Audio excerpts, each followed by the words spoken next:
how to use and create an HSA to maximize tax savings. An HSA, health savings account, is a great way to save tax dollars. Many taxpayers miss out on using or creating one and thus pay more on taxes than they need to. This is Dave Horwedel, CEO of Torchlight Tax.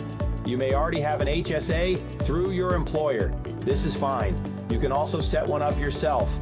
This video is rather technical, so if you prefer, you're welcome to call us for a free consultation to go over this and get any questions answered. You must have or set up a high deductible health insurance plan to qualify to open and contribute to an HSA. Please note, a regular health insurance plan would generally make you ineligible for an HSA. If you are in a state that penalizes you for not having minimum essential medical insurance coverage, an HDHP in conjunction with an HSA would likely avoid this penalty. An HSA offers three major benefits. 1, contributions are deductible.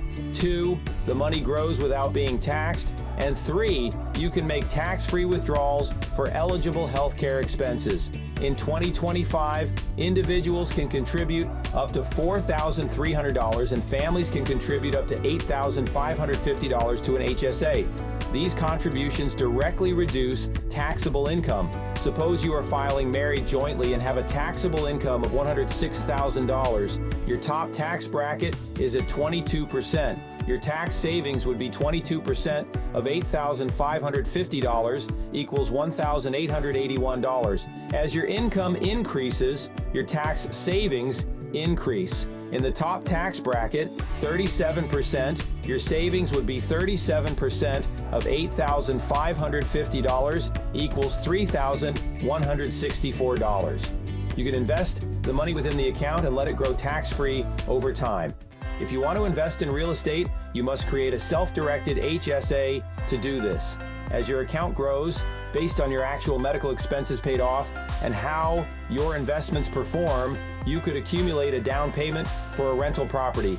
If you purchase real estate out of your HSA investment income can accumulate tax-free as your rental real estate produces income and accumulates value. You can use HSAs to create a significant emergency medical fund, especially if you and your family don't use all your HSA contributions every year and invest wisely.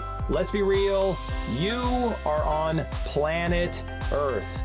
You will probably need money for medical expenses sometime. What happens with the HSA after you retire? Contributions to an HSA. You can't contribute to your HSA after you become eligible for Medicare, which usually begins at age 65, using an HSA for qualified medical expenses. Withdrawals used for qualified medical expenses remain tax-free. You can use your HSA to pay for your share of retiree medical insurance premiums if your employer provides them. You can use your HSA to pay for Medicare premiums, deductibles, co-pays, and co-insurance. Using the HSA for non-medical expenses after age 65, once you turn 65, you can withdraw money from your HSA for any purpose, not just medical expenses. These withdrawals are taxed as ordinary income, just like withdrawals from a traditional IRA or 401k. There is no penalty for withdrawing money for non-medical expenses after age 65. If you are interested in an HSA or other tax-saving strategies, contact Torchlight Tax at 877-758-7797. Data on HSAs and many other tax savings or asset protection strategies are available at www.torchlighttax.com and the Torchlight Tax YouTube channel. If you found this video helpful, please like it, share it, and subscribe to our YouTube channel.